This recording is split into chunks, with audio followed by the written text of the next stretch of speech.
Welcome back to Things I'll Take It From Here, the podcast where we deep dive into TV, film, and books and break down the stories that made us feel something. Whether it's rage, sadness, shock, or all three at once, we are unpacking it all. This week, we're covering The Summer I Turned Pretty Season 3, Episode 7. This episode was a lot. It was peak cringe, unhinged, hilarious, but also a little sad, and we need to talk about it. So let's get into it.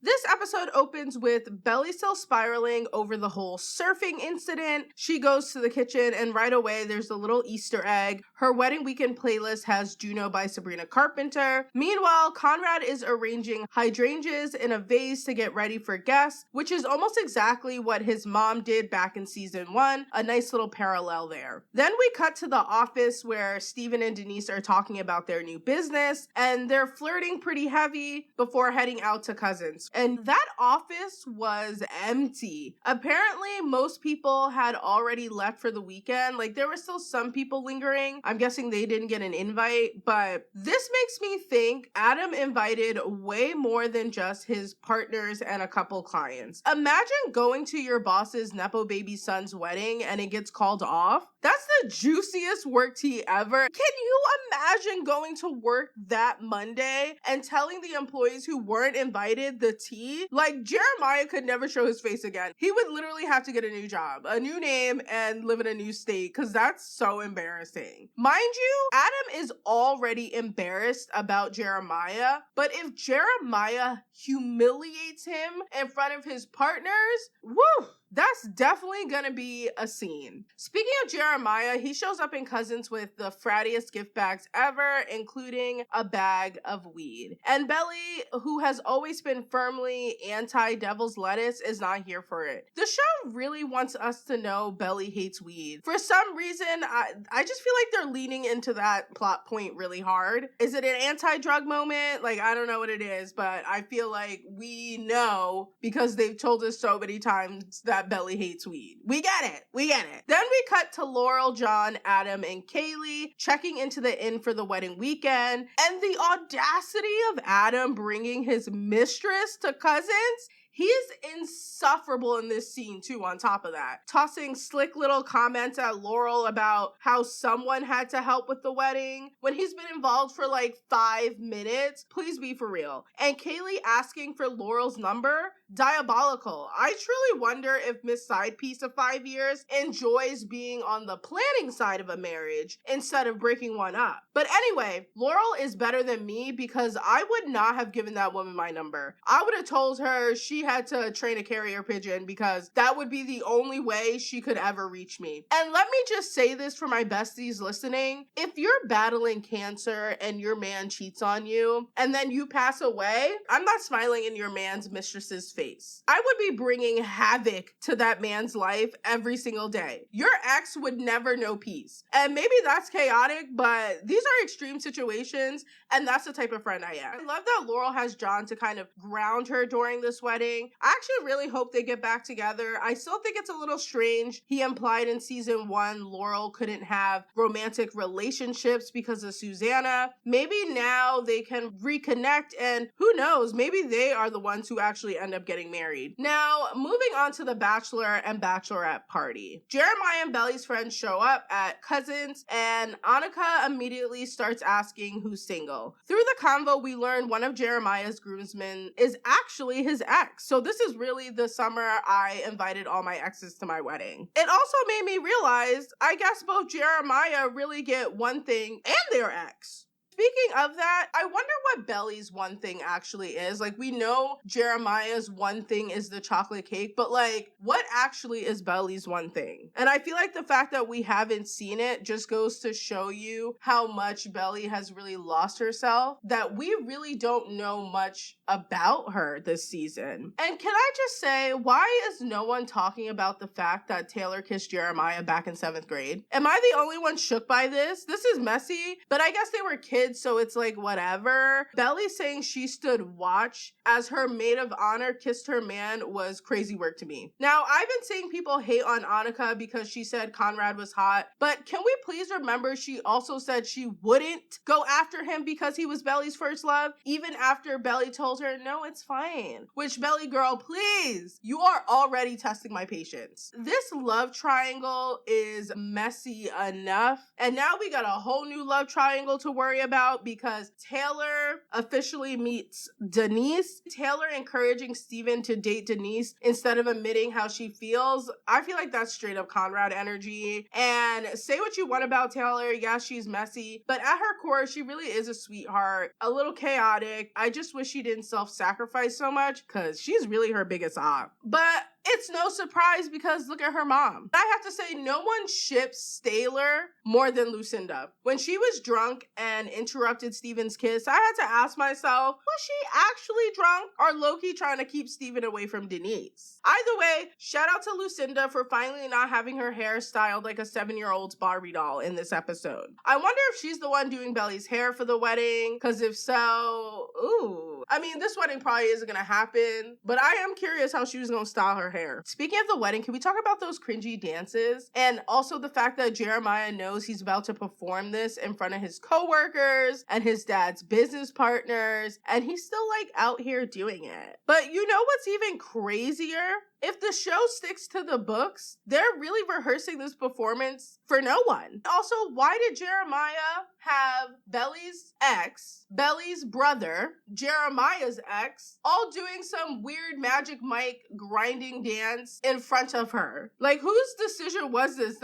Just cringe, cringe, cringe, cringe. After they practice their dance, Jeremiah Cornball Fisher reveals his dad offered him a job and he's planning to finish his classes online. Keep in mind, this is the same Jeremiah who didn't want Belly to go to Paris right after the wedding. But now he's plotting to work and live in Boston while Belly's at Finch, which I think is supposed to be in like Rhode Island. And notice he doesn't say a word about needing to talk to Belly about making this decision. Why were you even apartment hunting? Like, why are you mad about her going to Paris? Like, you're not even gonna be there. I wonder if Belly and Jeremiah are even gonna have a conversation about this, but kudos to Conrad for just being kind of disgusted by the idea of his brother working for Adam. I kind of wish Conrad would just tell Jeremiah about the affair already. I don't think Conrad realizes by not telling Jeremiah, he's also protecting Adam too. And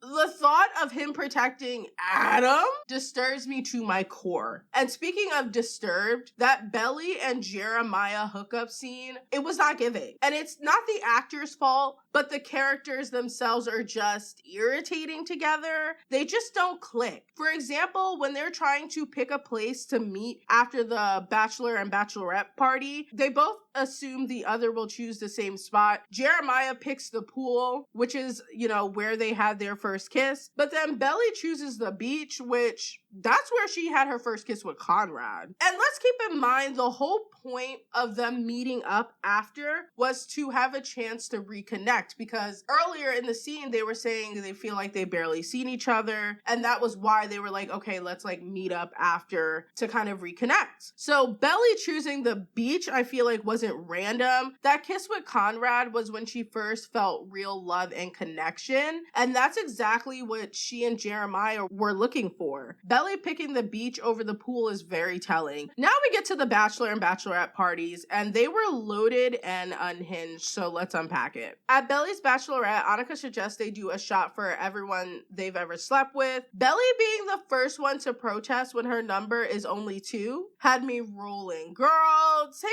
several seats. Then Annika stirs the pot further, asking if she ever compares the brother, and Taylor jumps in with the classic "who's bigger" question. kitchen. Typical messy bachelorette antics, I guess, if you dated the groom and his best man. But Belly is a good sport and takes to light roasting. At the bachelor party, we finally get some of the old school Steven, Conrad, and Jeremiah banter that we really haven't seen since season 1. Jeremiah roasts Steven and of course tells him to get with Denise. Shout out to Conrad for asking Steven if he really thinks it's smart to flirt with Denise when Taylor is literally around all weekend. Steven brushes it off, saying Taylor is actually his wing woman, and Conrad makes a face, probably because he recognized Taylor is following his old patterns. Then we jump back to the girls. Belly thanks Taylor for getting her mom on board with the wedding, but Taylor admits she couldn't convince Laurel, and right at that moment, Conrad walks up from down the block, and Belly realizes it was him who talked to Laurel into coming. That's when she remembers the unicorn story, which book readers have been desperately waiting for. It's such a classic example of how thoughtful Conrad is when it comes to Belly. I won't go too deep into here, but let's just say Conrad is the best gift giver ever. Belly asks if Conrad will talk to her, and you can see Jeremiah immediately get nervous. I just know this man still has PTSD from the last time Belly spun the block with Connie Boy, and he kind of gives them a look before walking off with Redbird. Conrad admits he is the one that convinced Laurel to go because Belly deserved the wedding she always pictured. After the guys leave, Taylor invites Denise to hang with the girls instead, and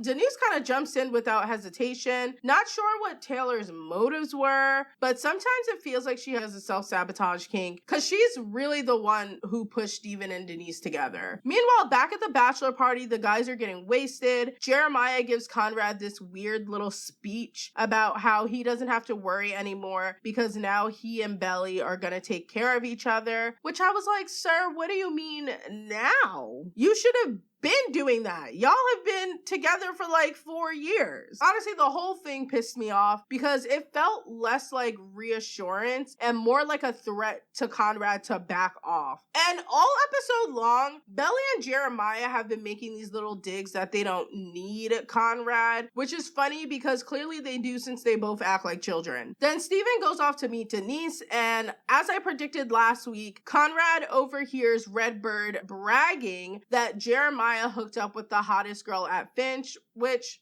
bold claim, Redbird. Bold claim. And I didn't love how Jeremiah just laughed that off. You can see Conrad thinking, I gave her up because I didn't want to hurt her, and then my brother, aka my biggest op, ended up doing that anyway. I was kind of annoyed that we didn't get the confrontation between Conrad and Jeremiah dealing with the Cabo tea, but maybe we'll see it next episode. And then we hop back to the Bachelorette. Belly is dancing and spiraling to We Can't Be Friends by Ariana Grande, which great song choice. And of course, she's thinking about Conrad. Then she has a full-on panic attack about how her wedding isn't what she pictured because in her head, she only ever pictured Conrad. She even tells Taylor about Christmas at Cousins 2.0. And honestly, the way she describes it, you think her and Conrad had a whole Cabo moment because she talks about their interaction like they slept together. I do like how Taylor handled it though. She might not always make the best choices, but she's the kind of friend who will always ride hard for the people she loves. She managed to calm Belly down and give her the support that she needed in that moment, which says a lot about her loyalty. When the girls get back to the house, Belly heads to the beach to wait, while Jeremiah is escorted upstairs by Redbird to vomit and I guess pass out. Side note, the actor who plays Redbird just confirmed in an interview that he's in every episode from now until the finale, which is interesting. And listen, if Jeremiah and Redbird somehow end up together after Redbird called dibs on Jeremiah's ex, which is weird, that really is just going to add another layer of mess for this already messy story. I feel like Jeremiah actually needs to stop dating his friends. Like, I think he should just make that rule for himself. But let's get back to the main messy situation. Belly is waiting on the beach, and who does she see but Conrad sitting in a lifeguard stand, which is ironic considering he's basically trying to save her from his menace of a brother, Jeremiah Cornball Fisher. Conrad brings up Cabo, thinking Belly probably has no idea since she's marrying Jeremiah. Well, sorry, Conrad, you're wrong. Belly has been running on pure delusion and vibes since the two of you broke up, actually. You could see the rage in Conrad's face, like 4 years of therapy almost went straight out the window when Belly just brushed the whole cheating thing off, saying we're fine. And my question is, how are y'all fine? You never actually dealt with the Cabo thing. You were too busy speed running an engagement because Steven was in a coma. And let me repeat this, if something happens to me, do not marry someone's dusty son because of my situation, because I will not be taking responsibility for that. And then Belly says she put up with worse with Conrad. Girl, be for real. Be for real. His mom was dying and you expected him to be doing the hokey pokey at prom. Meanwhile, you and Jeremiah were apart for like 2 days and he slept with Lacey not once, but twice. Okay, like, we can't compare. It's apples and peaches. But let's dissect why Belly feels that way. I think it boils down to her feelings being deeper for Conrad. Jeremiah can't hurt her as much because she doesn't love him the same way. With Conrad, the love is deeper, so the hurt cut harder. Honestly, I felt bad for both of them in this scene, and if this was real life, I don't think they would be endgame. Too much has happened. Plus the fact that she's engaged to his brother. Can you imagine being in that friend group and getting invites to both of those weddings at some point? Unhinged. And with Jenny Han saying the show's ending will be more modern than the books, I can't help but to wonder if we won't see Conrad marry at all. Maybe they'll just end up dating or just pen pals. Especially since a lot of people in this generation aren't really getting married, it makes sense if the show's ending takes a more modern twist. But let's finish unpacking the last few scenes. One thing about this show, if there's a beach scene, be prepared to get emotionally wrecked. Conrad begging Belly to choose him. Pick him. In tears was heartbreaking. I don't know if y'all know that reference from Scandal. I don't know if I got any Scandal listeners, but I love that show. Seeing him in tears was heartbreaking. And then Belly says Conrad will never be what Jeremiah is to her. And girl, thank God for that. Jeremiah is actually a man-child. She also says Jeremiah loves her no matter what and doesn't take that love away when things get hard, even though that's exactly what he did in Cabo, but I digress. We know this girl is running on delusion and vibes, so we gotta give her some grace. I think the moment I realized Belly had fully descended into Delulu Land Population 1 was when she said no one has ever treated her like Jeremiah. At this point, pack it up. Pack it up. End the show. She really sealed the casket when she told Conrad they were never anything. But again, I'm gonna give her a little grace here. I think she was just saying what she needed to say to push Conrad out of her heart. I don't think she fully meant those words. Belly is still carrying trauma from how things ended with Conrad. And that's part of why she's leaning into Jeremiah. Yeah, he cheated, but he always came back after their fights. That kind of loud, open, slightly more consistent love feels safer for her right now. We also can't forget every character here is still grieving. Belly is grieving Susannah, and she's grieving the relationship she lost with Conrad. Jeremiah being present feels like a contrast to how Conrad withdrew when she was hurting. On top of that, Belly carries guilt about Susannah's illness, finding out late, feeling like she lost time that she should have had. It adds another layer to why she clings to Jeremiah's version of love. Watching this scene unfold,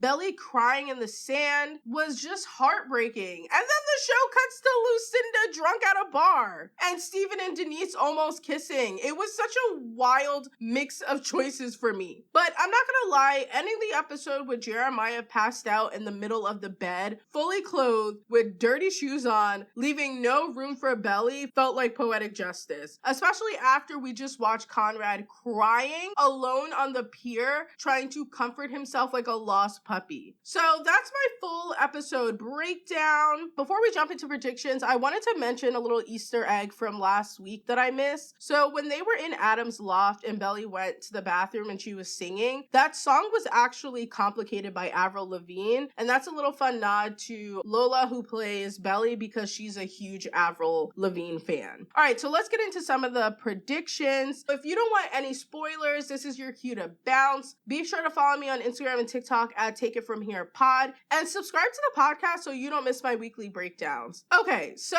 for all of you who are like, I want to know everything, let's get into it. These are just speculative theories, not facts, but what I think we could see in episode 8 and 9. So previously I said episode 10 would be the wedding, but I actually think it's going to hit either at the end of episode 8 or the start of episode 9. I feel like episode 8 and 9 are going to play out as almost like a two-parter. Shout out to Natasha_0726 for flagging that we were about 80% done with the book after episode 6. So according to the books, after the beach fight, we could see Conrad following Belly onto the porch as she tries to ignore him. He takes back everything he said, blames it on being drunk, and Belly shuts him down like, don't talk to me, don't look at me, all that. And he kind of claps back with, that's going to be pretty hard since you're about to marry my brother. Book readers know this is spicy Conrad energy. I don't know if we're going to get that in the show. And I don't even know if this conversation is going to happen in the same way that it did in the books, because I think we may actually see it happen between him and Taylor and not him and Belly. Because I can see Belly confiding in Taylor about what went down on the beach and Taylor going off on Conrad the next morning. There's even a clip in the trailer that makes me think this is where it's heading, because we see Taylor in the trailer